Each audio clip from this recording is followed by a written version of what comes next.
Welcome to the panel on conservatives on cannabis that I've been speaking to a number of people over the weekend and told me that they were looking forward very much to this panel. I'm sorry to disappoint any of you who are hoping there will not be any free samples handed out, but we do hope to provide you with lots of interesting conversation. Before I introduce our panelists, I'm going to make a quick note about the format and the intent for this panel. And so when John and Colin at the Manning Centre asked me if I would be willing to moderate this panel, they described it very much as a panel that would not be debating whether or not we should be legalizing marijuana, but some perspectives going forward on the assumption that the government will keep its promise, which of course is still very much an open question. But I think that we all probably have a few different perspectives in the room as far as whether people believe we should or should not legalize, and I suspect that no one's minds will be changed on that particular question by anything that they hear today. But I think we've got some great panelists, and I think they're going to be able to provide lots of interesting comments and thoughts within that framework. We're going to start off with a few minutes of questions from our statements from our panelists, and then move into questions from the audience. I saw Derek Frum walking in. Is Derek still strong? Derek's back there. If anyone can see Derek, he's a very big guy. He posts a lot on Facebook about how much he is deadlifting, and so I'm going to task Derek to moderate our Q&A. So if anyone feels the need to make a speech about how you feel marijuana should not be legalized, or make a speech about some topic rather than asking a question for our panelists, then Derek has full license to escort you kindly from the room out to the coffee break. With that, I'll move on to introducing our speakers. Dr. Daniel Lindsay has been a practicing physician for 35 years. He started his career as an emergency physician and is currently practicing as a medical specialist in the field of radiology. His contributions to the practice of medicine have been recognized extensively, receiving, among other distinctions, the Doctor of the Year Award in Manitoba for 2012. And he's also volunteered to serve 5 tours of duty as a radiologist in Kandahar during Canada's involvement in the war in Afghanistan.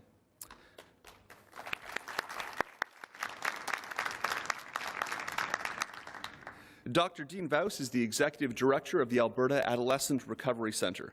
He started his career in high schools where he taught, counseled, and developed programs to help youth in the education system.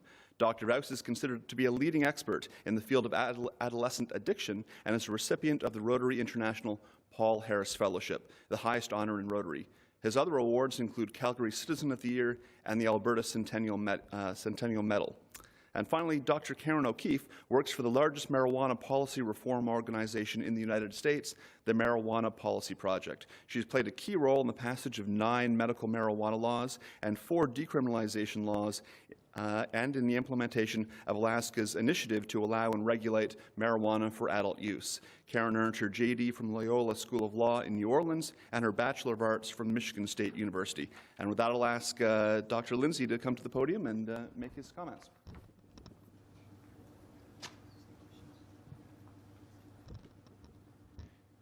Well, thank you very much. It's a pleasure to be here, and thank you, Matt. Matt, at the beginning, showed me his fist, and he said, if you go over 10 minutes, you're in trouble. Matt, you went over your 5-minute allotted time. So where's the enforcer? So as Matt had said, my background is I started as an emergency physician and actually looking after patients, and then became a medical specialist as I was going through. And over the last probably 12 years, I've been heavily involved in regulatory bodies with colleges and with national organizations that regulate, among other things. So the discussion today, we've been given the assumption that there is going to be legalization of marijuana, and the discussions at the periphery of that were considered not to be germane. So the question is, in the current climate of that legislative initiative, what are we actually trying to accomplish here? What is the problem that we're trying to fix by legislating this, and what is the political, and I think that we need to actually separate in our minds what the difference is between the political agenda that is currently on the table and is in front of us and we're talking about today, and good governance, and whether that in fact is something that we should be doing. So I just want to state at the beginning, because I am still heavily involved in regulatory bodies, that my views have certainly been shaped by my background, but that what I'm going to be saying to you today comes from my heart and from me personally, and I'm not representing any medical authority or regulatory body at the present time. What at the beginning of this, I was asked if I would actually participate in it, and we got into the discussion, and I realized that there is a fair amount of confusion in Canada and among individuals that are expressing their opinions with regard to two issues, as I see, with regard to the discussion that we have to have. And the first is that there are two different ways of looking at marijuana. The first is from the medical point of view, and the second is from the entertainment point of view. So we're in the second one, which is what we're talking about right now in a bilingual country, is the Maird and Giggle side of this drug. So let's just talk about the medical and put it in context.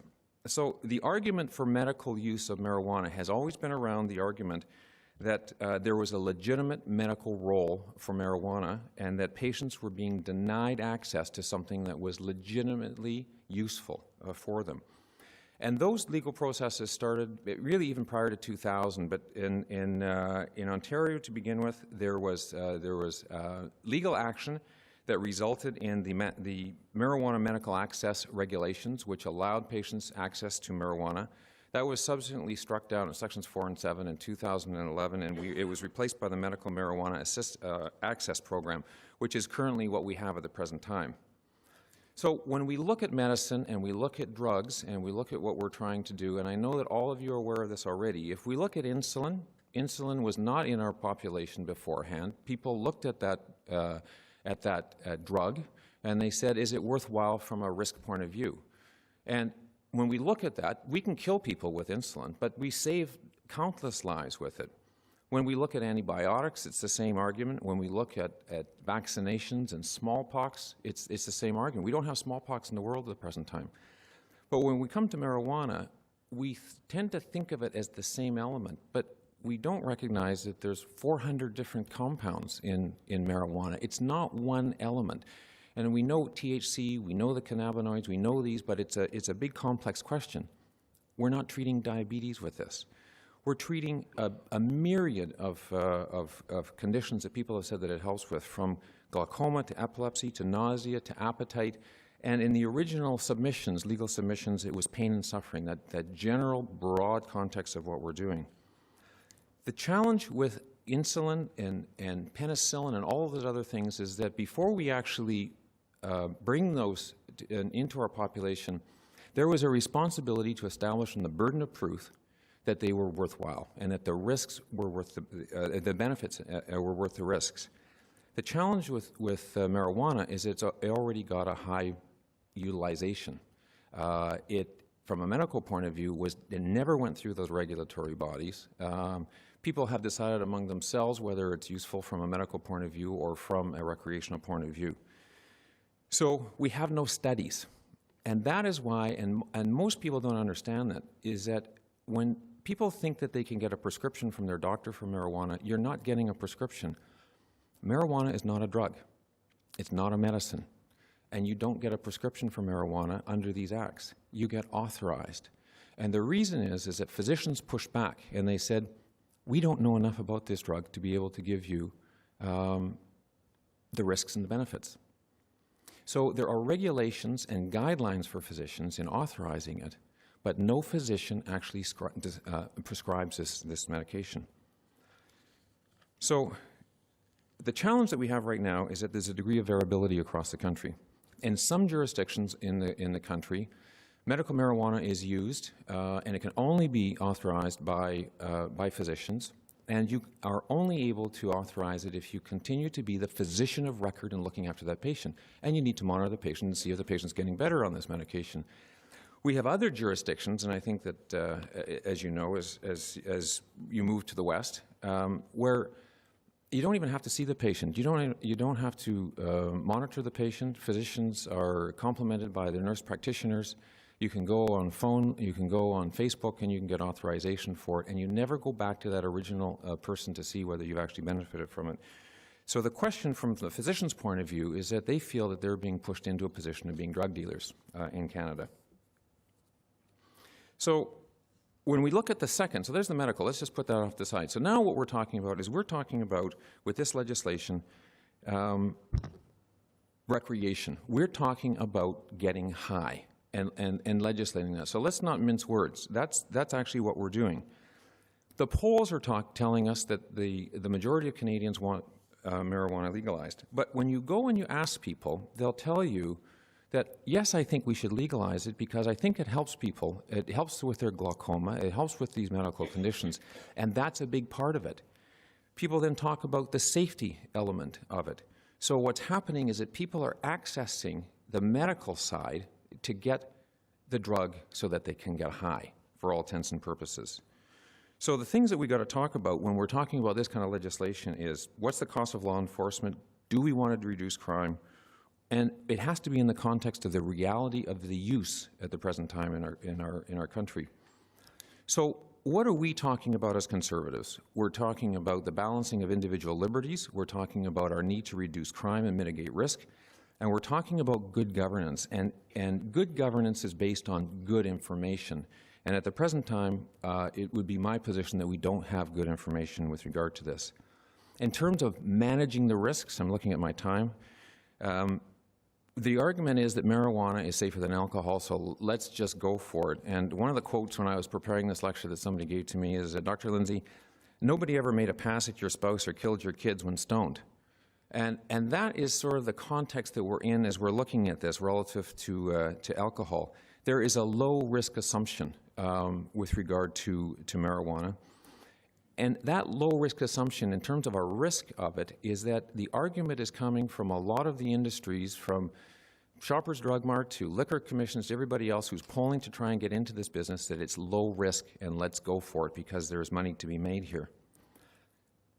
What's the next risk? There's this perception now that it's cool in our country to do it. We have a prime minister who is sexy, who is on the cover of Vogue. I don't know exactly what he's been doing, but he's been, posing for magazines. He's got great hair, and he smokes dope while he's a member of Parliament. And so we really have to counteract that, I think, and we have to push back and say it's maybe not all that cool, quite frankly. There's an argument that youth will have less access to marijuana if we regulate it. And that argument has been repeated many times, and most of us know that when we were 16 or 17 years of age that we could get alcohol. And I challenge anybody to say that the access to alcohol went down after Prohibition. And then we've got the risk of the political promise that has been made. And that political promise was made perhaps on popularity and opinion. The challenge is that that initiative, if it ignores the lack of science, is fraught with challenges.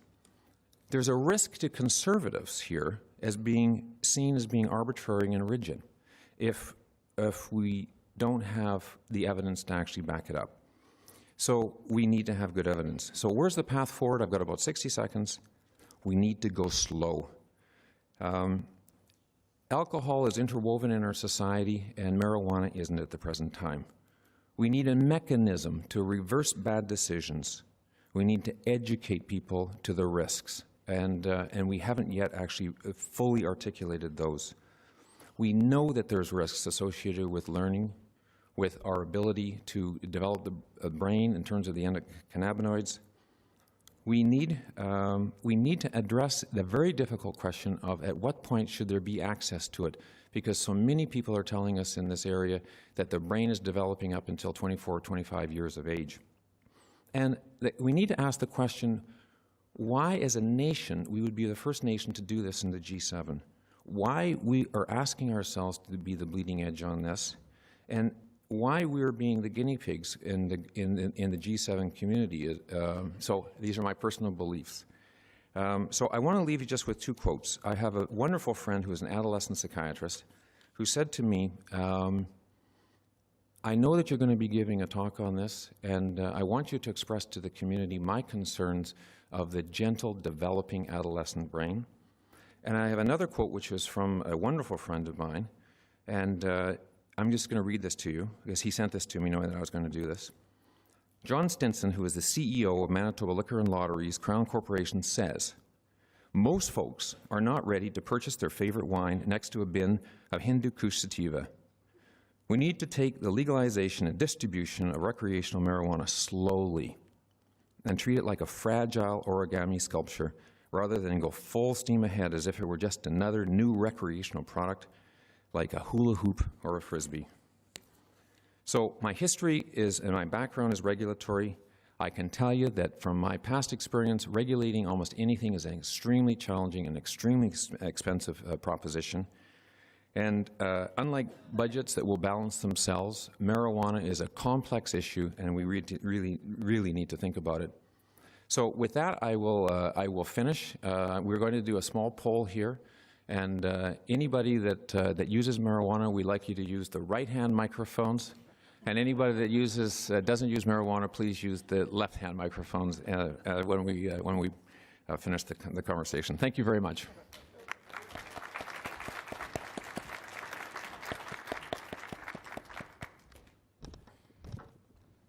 I don't know, Doc. I think you're kind of sexy. I don't know if that works in addiction here. Where do I start here? I guess we've accepted we're going to legalize marijuana. I'm going to go tell you exactly where I'm coming from. I've spent 30 years working in this field. And just like this doc is saying here, it's complex. It's ugly. It's horrific. This is not a benign drug. And I just want to share with you, this is a conservative meeting here. I treat NDP and Liberal at our center.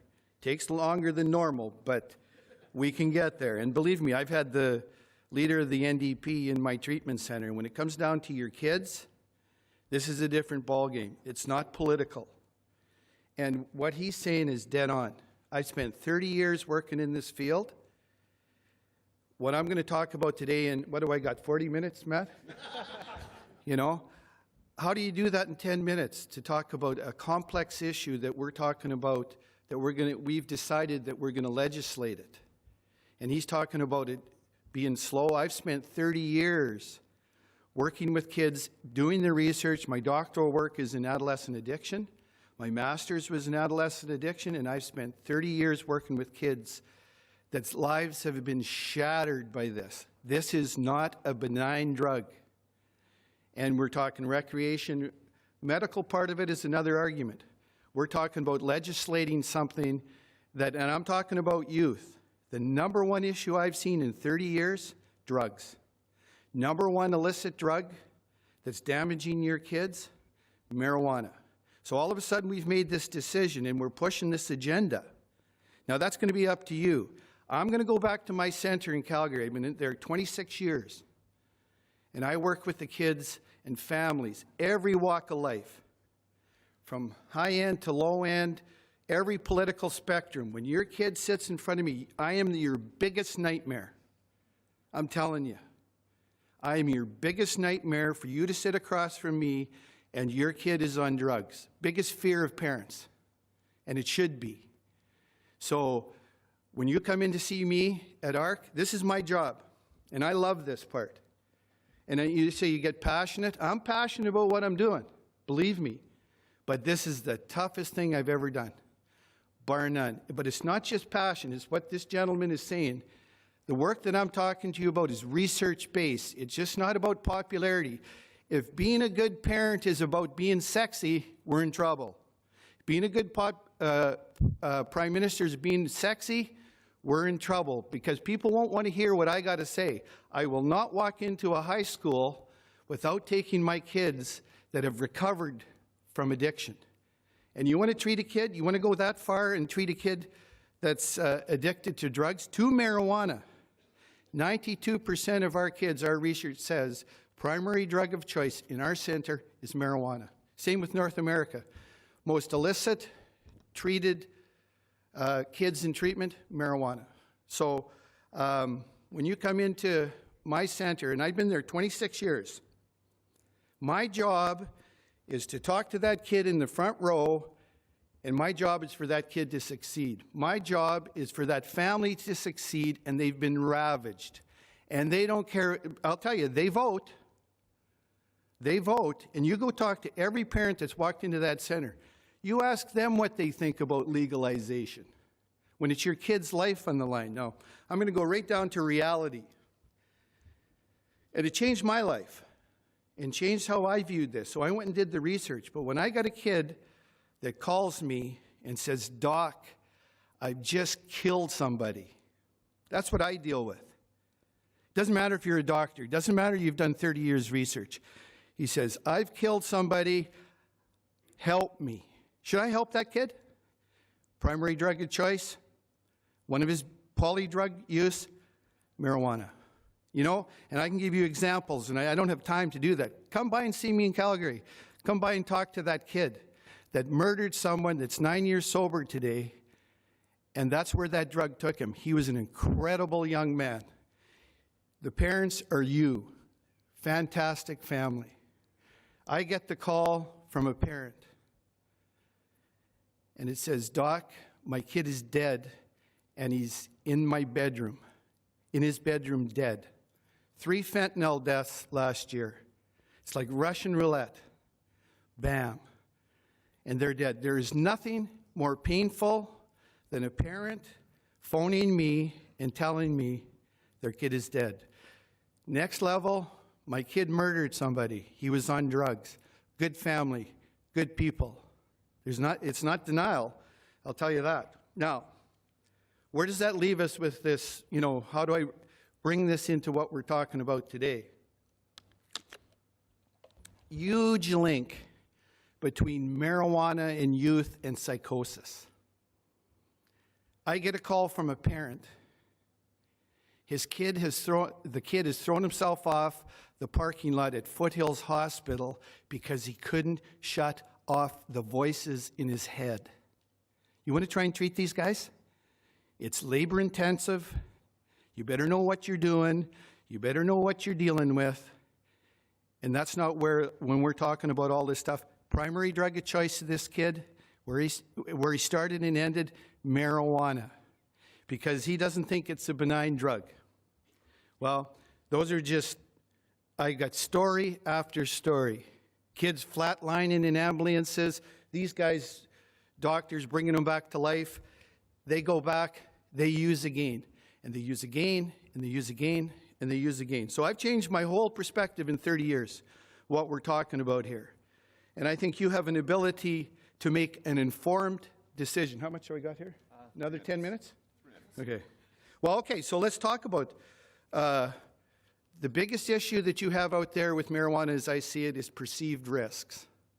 Kids do not believe this is a tragic, nasty drug. When the perceived risks are put in front of kids, less usage. When they're not perceiving a risk in this, more usage. So how does that work? I'll give you an example. So I work every day in this field. Every day. The denial is incredible in these kids. Now, this kid just named happens to be Justin. And that's a true story.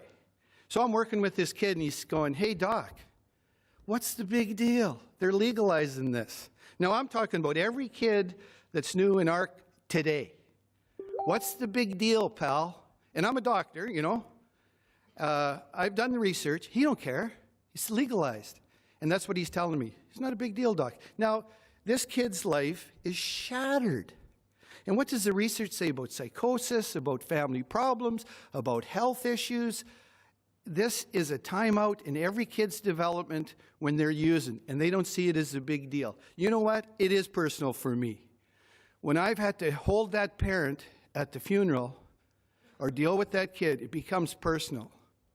And I'm passionate about what I'm doing, but it's research-based, and it's honest facts. There's so much rhetoric out there, and it's killing our kids, and it's destroying our kids. So you guys make those political decisions, but beyond me.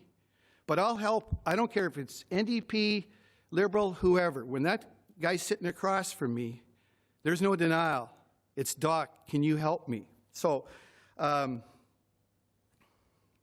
could go on and on and on. Let's go to the Netherlands. We look at the research. Amsterdam is one of the most violent cities in Europe.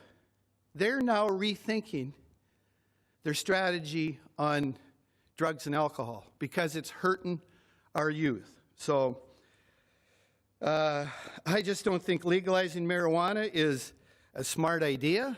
I don't think it's good public safety. I don't think there's a strategy in place. This guy's, Doc is an expert. What's the strategy? Doctors don't want to become drug dealers. Our kids, when they're using, they'll get it. But what does it say even economically? And I could go off on that. There is no research to say this is an economic windfall. In fact, it's just the opposite. Because we're saying this is going to, we're going to tax this and tax that. Think of the long-term effect of one addicted kid, of kids that are limiting their potential, their future to do drugs because it's benign, it's legalized. You go down to Denver. Do you know that Denver is the #1 place for spring vacation for kids now, for university students? Why is that? You can go to the airport, they pick you up, they drive you to the dispensary, you get high on the way, you go to the hotel that's pro-marijuana, away you go. And like he said, their brain is in development. So it's the biggest threat to our youth's future. And economically, there's no research in Colorado or Washington. In fact, they're having lots of problems in the school with the kids with this usage, and that's what I'm seeing all the time. So how much time there, Manny? You're over. I'm over. Well, drop by my center. Drop by and talk to the kids. We're talking real issues here, the facts, and talking about youth. What do you want to do about it? What do the Conservatives want to do about this? Because when it's your kid, it's a different ballgame. I don't know if our Prime Minister's ever had an addicted kid, but I'll tell you, I'm in Stephen Harper's riding, which was previously Preston Manning. He had it right about where he was headed with this. You guys want to get weak on this and go soft on this? You're putting your youth future in jeopardy. 3 things I want to say in conclusion. These decisions are based on bad research and misinformation, liberalized views, and it's a money grab. There's nothing good that's going to happen out of this. So I don't know the solution. I'm going back to work tomorrow, but I'm going to tell you, I'm not fighting an uphill battle. I'm fighting a vertical battle with kids that are saying, not a big deal, till it's your kid that's out there destroying themselves, putting their life in jeopardy. And it's real, man, for me. So am I passionate about it? Am I passionate to you about it? Yes. Because it's research-based and it's a fact. This is a slippery slope, and if you don't do your homework and look at this, hey, there's a lot at stake here, our youth. So God bless you.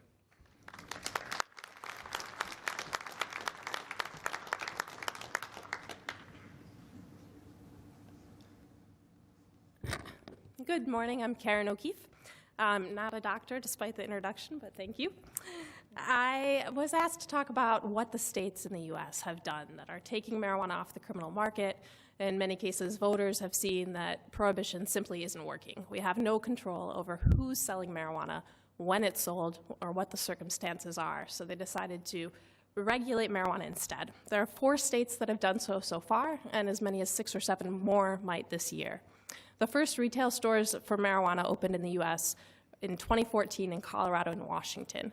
In Oregon, medical marijuana dispensaries are allowed to serve adults while they set up the rules and the licensing for adult use stores. And in Alaska, marijuana stores will be licensed later this year. Although marijuana is far less harmful than alcohol, both in terms of its toxicity, its addiction level, and its link to violence and aggression, states have regulated it in a very cautious manner that's generally much more restrictive than how they've regulated alcohol. I'll go through some of the key elements of the state laws and some of the lessons that have been learned while implementing them that might inform policy choices for you here in Canada. We'll start with individual freedoms and then move on to the legal market. Now, of course, all of the states that have legalized marijuana have only done so for adults. They've all used the same age that we use in the states for alcohol consumption, and that's 21. 3 of the states have allowed adults to grow a small amount of marijuana, 4 to 6 plants, in a secure, locked location, whereas Washington state has not allowed any home cultivation, although every state in the U.S. allows home brewing of beer. The amount that's allowed is limited, unlike alcohol. A person can possess no more than an ounce, or about 28.5 grams of marijuana, or in the states where cultivation is allowed, they're also allowed to possess extra that's grown from their own plants. Now, shifting to the newly regulated above-ground market. In all 4 of the states, marijuana is produced and distributed by private businesses that have specific state licenses just for that activity. In the U.S., we can't have the state employees be in charge of a retail store because marijuana is actually federally illegal in the U.S., and that would be preempted if you required state workers to violate federal law. That law is not really enforced against those that are